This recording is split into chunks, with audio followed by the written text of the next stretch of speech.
Diyarbakır, dünyada benzeri çok az bulunan kitabeleri, kabartma resim ve simgelerle süslü muazzam surları, çeşitli anıtlarıyla bir müze şehir özelliği taşımaktadır. Tarihin, sanatın, kültürün insanla kucaklaştığı, kadim halkların hatırası ve insanlığa emaneti olan şehirdir Diyarbakır. İnsanlık tarihi kadar kadim bir kent olan Diyarbakır, insanoğlunun ilk izlerinin bulunduğu, üretimin ve yerleşik hayatın başladığı müstesna yerlerden birisidir.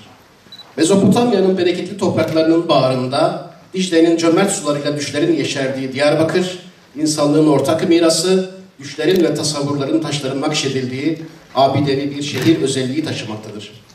Kültürlerin, medeniyetlerin, inançların, kısacası insana dair her şeyin bileşkesi olan Diyarbakır'ı hangi kelimelerle ifade edersek edelim, bu kadim şehir, söylenmek istenenden daha öte bir anlam ifade eden bir kenttir.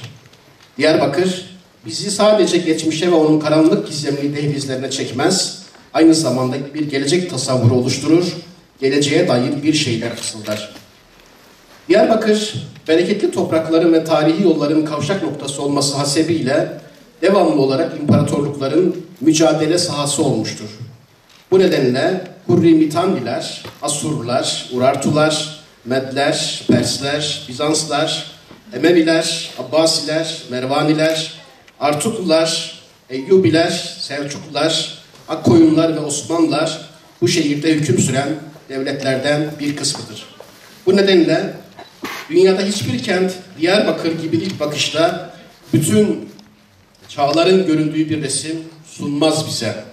Yüzyıllarca Bizans ve Sasani imparatorlukları arasında el değiştiren Diyarbakır, Hazreti Ömer döneminde fethedilerek İslam beldesi haline gelmiş ve Anadolu'nun İslam'a açıldığı kutlu bir eşik olmuştur.